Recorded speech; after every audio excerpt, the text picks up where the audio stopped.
Hello, Chitra. Hi, Subhashish. How do you know this? Chitra, welcome to the Inside Schneider Electric podcast. I'm excited. Thank you, Subhashish. It's my first one, so I'm excited too. Yeah, absolutely. We're going to have a great conversation. I'm looking forward to hearing a lot from you on talent, technology, disruption, how we are driving a lot of great impact in the world. So yeah, really excited. Let's dive right in. Absolutely. So I want to start with this whole buzzword called digital disruption. Of course, we hear it all the time around us. My curiosity is, how do we think about digital disruption, or how are we really embracing everything that's happening in the world in terms of what we are doing as a business and as an organization?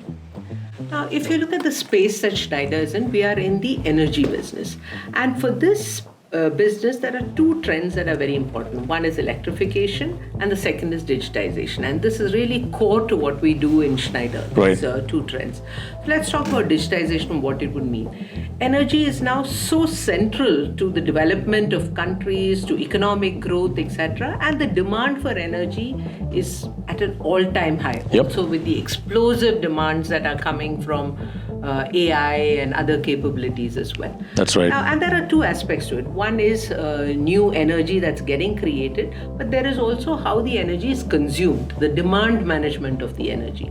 And digitization plays a big role in the demand part, in managing the demand part. Why do I say that? If you take buildings, for example, they account for about 30 to 40% of all energy consumption. And at this point, this can be quite inefficient when it's not digitized, because if the digitization elements are integrated into the energy infrastructure, it gives people the ability to optimize the energy Sure. usage, optimize when they pull from the grid, when they use renewables, manage their costs, and this can really also play a significant role in the decarbonization journey. Another example would be grids. Grids are very Sure. central to energy infrastructure, right? If we are, when we can make the grid smarter with connected solutions, then it makes it easier to manage them efficiently, maximizing utilization of installed capacity in addition to creating new capacity. That's why digitization is so central for us. Got it. I mean, that's definitely a very wide range of areas that we must be working on as an organization. I mean, this whole vast, areas of technology. Is there any particular technology that you think is driving our sort of forays into the future? Anything that really sort of is central to how we are driving this change? I would say there are some of the enabling technologies, and Right. that's not one element. Got it it. would be IoT, it would be the software that we build on top of the data that we get from our sensors, it's AI capabilities, it's things like digital twin, and all of these technologies help us with the digitization. But the magic happens when it's combined with the deep domain expertise that we have Right. of our customers, of the systems that we operate in across the world. And I think the combination of these technologies, rather than one specific technology, and the domain knowledge is where we bring a significant value. Got it. That's fascinating. You mentioned digital twin. I'm curious to know what that means. Again, I hear this word a lot, and for somebody who's watching this who doesn't have any understanding of what we do, how do you explain digital twin? Okay. Now, twin is of course a very obvious word, but when we look at digital twin, it is the replication of the physical world in the virtual space. Got it. Now, you can say, is it an instance of it? Is it simulation? No, the importance of digital twin is that it is fed with data from the real world. Got it. So there are sensors in the real world that are constantly feeding data into this digital twin of the real world. And why is this important? Now, this can be, for example, if you want to simulate changes that you want to make virtually, figure out the impact, make sure that it's working correctly before you actually go do it in the physical space. This can be very powerful for managing operations of a plant, or even setting up a plant, building a machine. It can even be very useful at a product level, right? If you're seeing defects in the field, can you simulate them in your virtual environment? And so this can be a very powerful way where digital twin can enable more efficient operations. Got it. Yeah, I'm still trying to understand all the sort of wide spectrum of work that must entail. Now I'm thinking about it from as if I was watching this outside. I'm an engineer, so for all the sort of people with variety of skills, would you say that we have application and opportunities for a wide range of skills out there in engineering and technology that have relevance in Schneider as an organization? It's a misconception that digital is about software skills, right? Yep. That's really not true. We need the mechanical engineers, we need the electrical engineers, we need the systems engineers. I'm now talking really more from an R&D perspective. Sure. We also need the software engineers because it's a combination that makes digitization possible. You also need the people who understand the systems, the business analysts. So I would not say digitization is equal to relevance only for a software engineer. Digitization is relevant for anybody who works in this infrastructure. And coming back to your question of what should you do, everyone needs to build digital skills. Everyone needs to have an understanding of where the possibilities lie, how can they contribute to it. If you build a mechanical solution, how does it look in the virtual space? What are simulation mechanisms that you need to build? And if you take the simulation space, without a deep understanding of the mechanics, there is no way you can do simulation, right? Yeah, Even if it's in the digital space. Absolutely, yeah. It's so for me that it's a misconception if you say digital is equal to software engineering skill sets. It's really digital in every sphere of what we do. Thanks for sharing that, because it could be a myth out there. When you say Schneider, this imagination and the perception is that it's an energy management company, something to do with electricity. So, just for an average person, it might sort of have that myth that, this is only either about electrical stuff or software engineering when you talk about digital. So thanks for bridging that. That's actually a great segue to talk about people and talent, right? So obviously technology transformation is not just about tech, it's about people. So can you share some thoughts on what does that mean for our workforce here, with the people that we have here, the people that we want to attract? What kind of skills are you focusing on? What's the kind of a mindset you think is important for our existing team members and our future team members to embrace as we drive this transformation? Now, any transformation is first about the people who then can use the tech, right? So what we are always looking for is people who are ready to learn, willing to reskill, because if you see the pace of change of these technologies and the demands of digitization, the ability to learn becomes very critical. And I think it would be what I learned back in university several years ago is certainly not what the industry is asking now. But that doesn't mean people haven't made the switch, right? It's about constantly staying abreast with technology changes, learning those new skills that you need, and being willing to give up and relearn. I think that becomes very, very important from a mindset when we hire, when we look at people, and also for people inside. This element of continuous learning becomes very important. And when we look at continuous learning, one is what the company enables. If I take examples in Schneider, for example, for people working in the tech space, we enable continuous learning mechanisms like Coursera, where people can pick whatever areas they need to upskill on. And these are excellent training materials that are out there for people to learn from.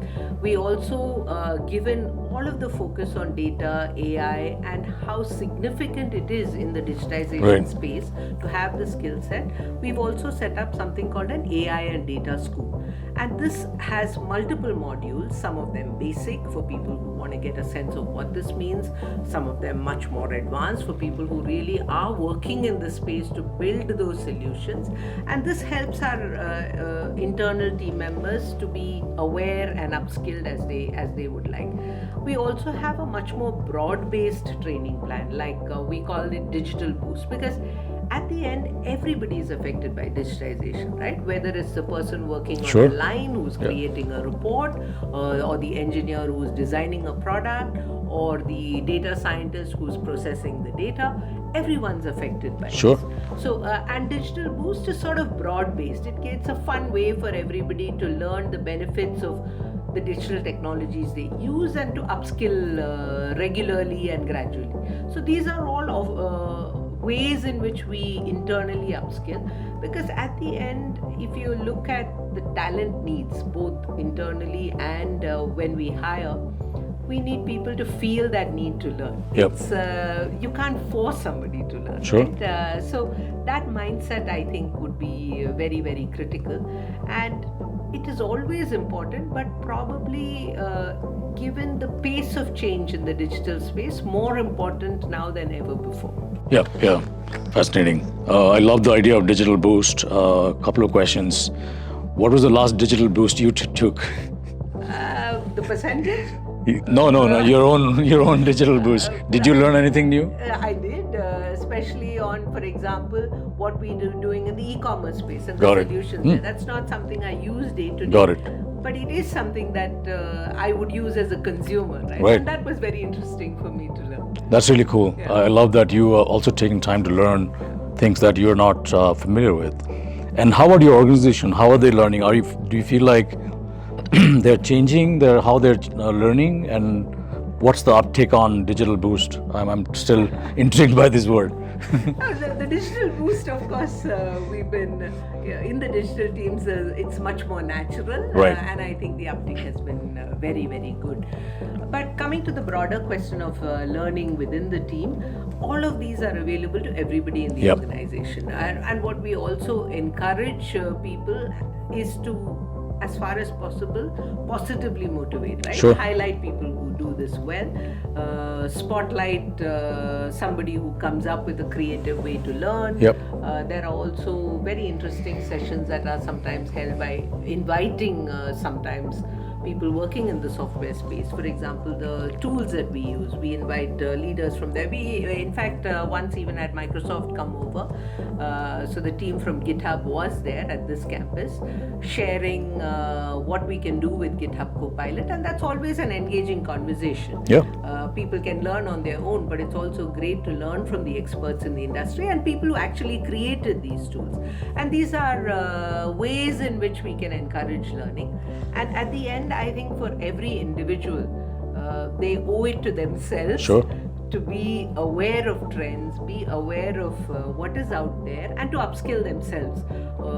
It's of course important for the company, but it's also important for us as individuals to stay aware of what's happening. Yep. No, that definitely resonates with me. We've been running AI upskilling training across the organization, and I was pretty blown away by the response rate. So I could definitely feel the appetite of our workforce to learn. In terms of Interestingly, any training with the title of AI always gets the highest huge registration. subscription. So for me, this is a very, very positive sign, because it means people know this is impactful. They know that this is a trend that is very much here to stay. Yep. And unless we learn how to work with technology, we are not going to be able to use it to the best of our abilities. For sure. Yeah. So And also, I think people know that that's going to differentiate us from the rest of the competitors. Yeah. It's not just good enough to be great at energy management, but how we transition and offer value to our customers.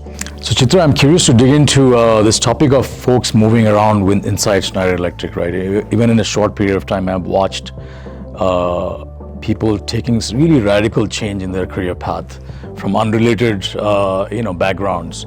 So how have you seen this play out in the last couple of years, several years that you've been in the company? I've been with Schneider for about 4 years now, and I'm completely blown away and impressed by that mechanism, right? That general culture where it's okay to switch functions, switch businesses.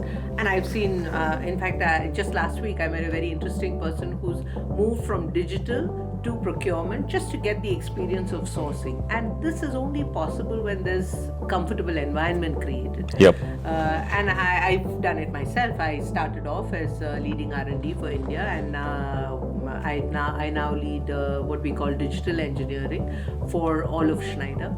And this enablement for me is phenomenal. And I think it's not spoken about enough in terms of I agree. Positive Yes. driver. Yeah. Because I've seen people make these changes, and sometimes these changes don't fit. Sure, and don't work out. I've Yeah. seen that it's perfectly fine to then find something that's more suited to what speaks to you. I think it's a very powerful thing in the DNA of the company. Thanks for sharing. Yeah, I mean, again, like I said, in my short tenure, I've seen this, and it's pretty impressive. And a long career outside of Schneider, I would say that it definitely stands out and should be talked about more. On that note, what are the couple of traits that you believe are very critical for someone to succeed at Schneider? Just in terms of this, not just sort of the functional skills, but human traits. If I take human traits, I would say one is to think end to end. The business that we are in is complex. It deals a lot with systems. So the ability to think end to end, think beyond your scope, ability to reach out to people, because there is no way one person will know everything and assess all of the impact. And the company's DNA is really very networking oriented. Anyone can pick up the phone and speak to anybody. Right. Yeah. But it also means that you have to leverage that to your advantage. And I think that's something to keep in mind. The second I would say is we are in a very technical business, right? So that learning element I think becomes very key. That interest in learning, the interest in going and finding out what's out there, that becomes very important as well from a human trait. Got it. Very fascinating. Now, it comes to leadership, like you talked about environment. I'm pretty sure a lot of this culture setting, environment setting is driven by leaders, and you being in such a large global leadership role. What are some of the key areas, attributes that you think are critical for us to drive into the future, which is very ambiguous, very uncertain? How do you look at leadership when it comes to how we are navigating these current times, and what's critical? I think one is the ability to fail fast. It's really impossible to be sure if the bet you're making is the right one. Yep. But to experiment, figure out if it works. If it doesn't work, admit that it doesn't and move on. Yeah. Yep. I don't think there's space and time anymore to hang on to your idea and give it a bit more time every time to see if it comes to fruition. So I think that would be a very important mindset to have as a leader. Got it. The second is the myth that the leader would know everything, right? The leader can be an enabler. The leader can help connect dots. Sure. But you have to find out where those right dots are, who are the right knowledge holders, how can you have that network effect. I think that becomes very important. A know-it-all leader would simply not work for the kind of, let's say, uncertainty, both positively Sure. and negatively as well, that we all face. And the technology disruptions are coming so fast, much faster than before, that you really have to rely on people who know. The kids who come out of university often will know far more about technology than the people who worked in the industry for 20 years. But the people who worked in the industry for 20 years knows what our customer pain points are. And building these two worlds together would become very important for leaders. That's beautiful. Yeah, I think there's this idea of bringing experience and just sort of this fresh outlook together is going to be critical. Absolutely. I'm just going to take a change of tack now, moving to our workforce on how we attract diverse talent. You're a woman leader. We attract a lot of women talent as well. Can you touch on what it means to work in this tech environment, particularly from a woman's lens, from how they work in the organization and how they can build their careers? Because this, women in tech, of course, is a large discussion, but there's still a lot of perception on, is it an equally compelling path for women as it's for men? I do have a team that's spread across the globe, and I think in India it is certainly seen as a compelling path. Yeah, may not be in all geographies, Sure. but in India, I don't think women shy away from working in the tech space. And Schneider as a company is extremely aware and conscious about its policies and making them very easy for people to manage their work and home. Whether it's not just the maternity leave policies, also the paternity leave policies, Yeah. right? Because increasingly the responsibilities are now more shared. Equally shared, yeah, in absolutely. How Yep. the world is evolving and how our own societies are evolving as well. The other aspect that I see within Schneider when it comes particularly to women is a lot of opportunities to build your skill sets, build up your confidence, Right. access to mentoring, access to leadership that can help you go through potentially life changes, because some of those life changes can be quite daunting, and sometimes you just need somebody to talk to, somebody who's gone through it before. And I think that culture of mentoring and enabling is extremely valuable. The other policies of Schneider in terms of focusing on having frontline leaders as women, focusing on equal distribution across all levels is of course stated in our policies and in our metrics that we report Sure. on very regularly, and it's very intentionally done. Right. At the end, 50% of the world are women, and there is a true belief that that needs to reflect in the workplace as well. So I've seen a lot of actions that are about being intentional about it, Yeah. rather than let it happen if it happens. Got I it. think that's very powerful. Got it. Thank you for sharing. And I think one of the related things to that is what struck me again is our comfort and being very, very confident about being a hybrid organization, right? Well, this is obviously post-COVID. There's been a trend of a lot of organizations, for the right reasons for themselves, that there's a propensity to have everyone come to work every day. Again, not judging that strategy. How do we, look at that as Schneider from your experience, and how it helps, run this large company while keeping employee experience and work-life harmony in place? In Schneider, very early on, when the post-COVID things were opening up, very early on, we made the choice globally to work in a hybrid model. Got it. So it was a very conscious choice. Very conscious choice. Got it. Of course, there's always debate on can we be fully remote if we want to, etc. But we truly believe those human connections are important. You need to know your teams. You need to get together. A whiteboard is a whiteboard. Yeah? Right. But you don't need the whiteboard every day, right? And that hybrid gives everyone the flexibility. I don't think there's a gender-specific element. Sure, there. yeah, I of think course, it's yeah. equally valued by For both men and women, yeah. by everyone. Yeah. To have that flexibility, to choose to come to work 3 days a week, and then you have a fair balance in your week. Of course, there's always this thing with traffic and other elements that we can complain about, but I've seen that for myself, that element of interaction, coming together, meeting, sometimes just going for lunch together, somebody goes home brings a snack back. These are really building those connections and make it much easier to pick up the phone when you have a problem, right?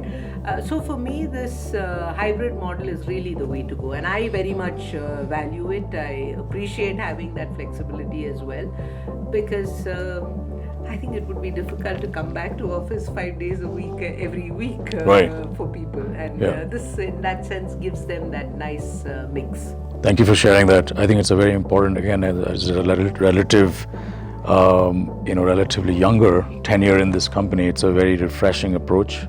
And then hopefully it resonates with a lot of talent who are looking to create that harmony between all the pursuits that they have in their lives. Yeah. I think it does save time, right? The commute time is a couple of hours more that you get in your day when you're not Yeah. having to travel. Yeah. Also, another thing about our culture, it's about expressing ourselves, being very authentic, being very comfortable in who you are. And of course, I've experienced this myself, how we embrace authenticity and sort of, welcome folks to just bring their own selves to work. Are there any ways that you experienced folks being able to express themselves in a unique way, are celebrating, people as overall human beings and not just through their skills and the work they do? So I see two aspects to it, right? One, of course, I've seen a lot of people like music. We in fact have a Schneider Electric band. Of course, yeah. Which really performs at some of our events, and they're really good, yeah. And I can vouch for that. I've heard them. You've heard. Yes. Yeah, they did play at our digital days event. Correct, yeah. Right? And it gives people a place to shine, but it's also as a culture, we love music, we love the dance music, etc. And I think that builds a great vibe. Right. People get to know them. I've seen a lot of compliments flow their way, and I think that's very much appreciated. But it's also other things, right? When we look at creating a safe workspace where people feel comfortable psychologically as well, it's really about talking about biases, having those uncomfortable conversations, and we've had series of regular sessions, right? That about uncomfortable conversations. Got it. About what people may feel and say. And sometimes it's unconscious, but it's not okay. Because it's unconscious, bias doesn't make it right. So I Correct. think it becomes very important for every individual in the company to spot their biases. And we've been doing a lot of work in this space as well. And I think these are enablers to create that environment of comfort where people can voice their opinion, talk about what they may not have liked, and address them as well. Sure. Yeah. Is there any uncomfortable conversation that stayed with you? I still remember this conversation where a person pointed out to me that we are explaining diversity purely in terms of binary, and there is a spectrum of genders that we need to be conscious about. And that for me was a important reflection point, that there are people who don't see this as a binary conversation. So for me that stayed, and how the person felt is what stayed with me. Thanks for sharing. Yeah, I think that's a beautiful point. Even with all the experience we have, all the work that we do in the DEI space, someone like me, I've caught myself, sometimes quoting, workforce or people in this binary way, and we have to remind ourselves about just the width of the spectrum of our humanity. Thank you. Flipping back to tech, one of the things that I was grappling with is, of course, we make really, really cutting edge technology. We're driving a lot of digitization in the world, but that may not be the perception outside for someone who does not work here. So what was your perception of Schneider Electric when you were not here? And what was, pleasantly surprising to you when you got here, just as a tech company? I thought it was a best kept secret in Bangalore, yeah. I grew up in Bangalore. Right. I worked for a long time in this ecosystem. But I was hired during the COVID period. I was working in Pune at the time that I was hired for Schneider. So all of my hiring was virtual. Right. It was during the COVID period. So it was not the norm. Not a lot of interaction. Physically at that point. And that's when I started to look up a little bit more into the company. It's a known company from what it does globally, but in terms of what does it do in India, what's the space it is in. And for me, walking into the building, of course by then I had already accepted the offer, and I had when I joined, I was blown away by the kind of investments that the center has made, in terms of labs, in terms of infrastructure.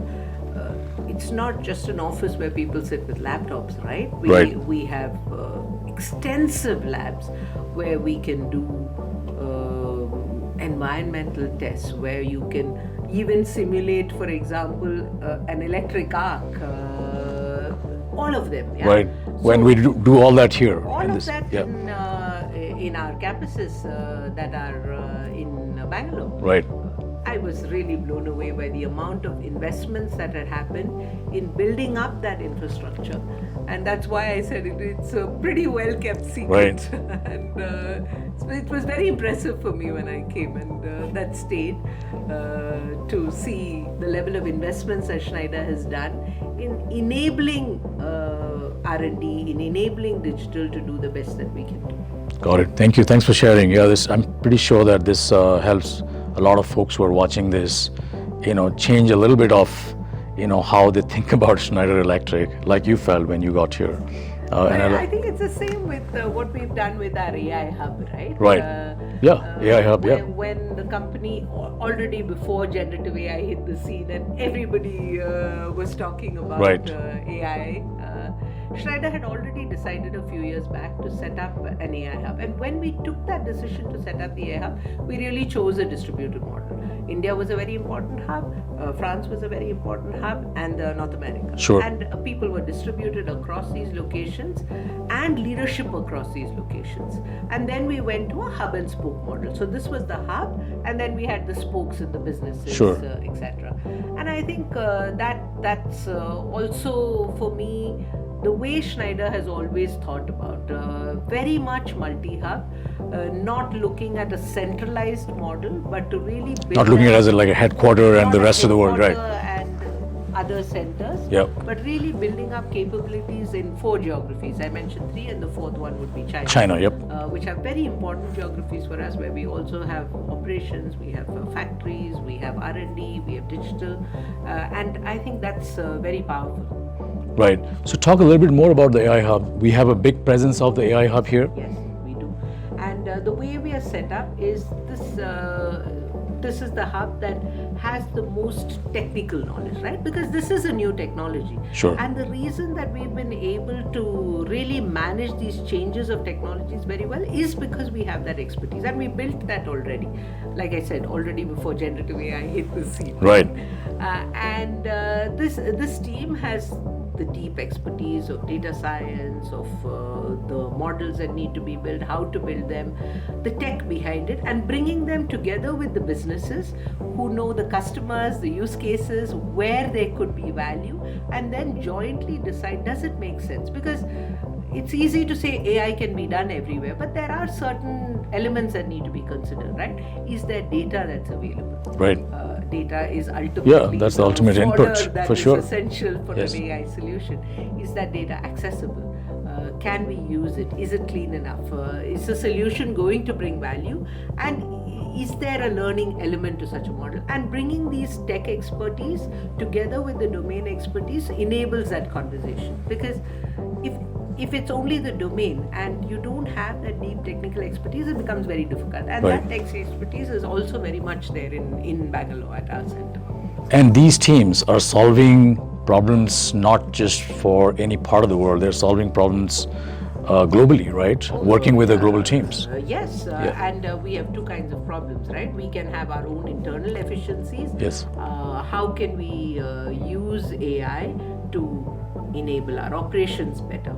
Are there custom solutions that we can build based on our data that gives us more insight in how we interact with our customers? How do we maybe manage our operations, etc.? But there are also solutions that go into products, and this team does all of that. That's incredible. We are sort of at the tail end of our conversation. We can have this all day long. There's so much to talk about. But hopefully we'll have this again. But I have a last couple of questions, Chitra. One is we talk a lot about purpose, right, as an organization. I've seen this front and center of our sort of DNA, the fabric of our culture. I'm keen to understand, I've seen a lot of my time here, spending a lot of time on the idea of purpose. And this company really, really believes in living and breathing our purpose. Why do you think that's very important, and how do we live this here? I think the purpose is sort of the North Star. Yep. In a complicated world, uncertain world, that's sort of the guidance for how we make our decisions, right? And Right. our purpose is centered around bridging progress and sustainability. A little bit what we spoke about earlier. Sure. If we need to bring progress for all, we need to be able to do it in a sustainable manner, and that's the choices that we make as a company. When we choose where we want to invest, when we choose what we cut, it's still underlying whether that purpose is served or not. And I think that's a very powerful way for any company Right. to use a North Star to make choices when in doubt, particularly. Sure. Thank you for sharing that. It's one thing that resonates a lot with me. I'll tell you, when I was making the choice to join this company, I told my daughter that I'm joining this company, and she, of course, didn't know much about it. And when I told her that it's about sustainability and making the world more sustainable, she said, "Daddy, you have to join this company." So your point resonates a lot with me. Now, talking about a lot of tech, we are also always surrounded by tech. Just a personal question: what is your detox from tech as a human being? I love movies. I'm sure you have enough of tech. So. Oh, no. I love movies, so that's Okay. also tech. Right. OTT is really a very nice use of tech. Technology, that's true. To stream wonderful stuff into your house. Right. But I also like nature, so I like traveling. I like walking in the park. So my detox is long walks, travel, watching movies. That's cool. Yeah. That's cool. Well, Chitra, it's been a blast having this conversation with you. I'm pretty sure we'll be back on this. But understanding our technology, our digital twin, digital boost, culture, talent, our future has been fascinating for me. Thank you so much for sharing all your insights so generously. Pleasure, Subhashish. Thank you.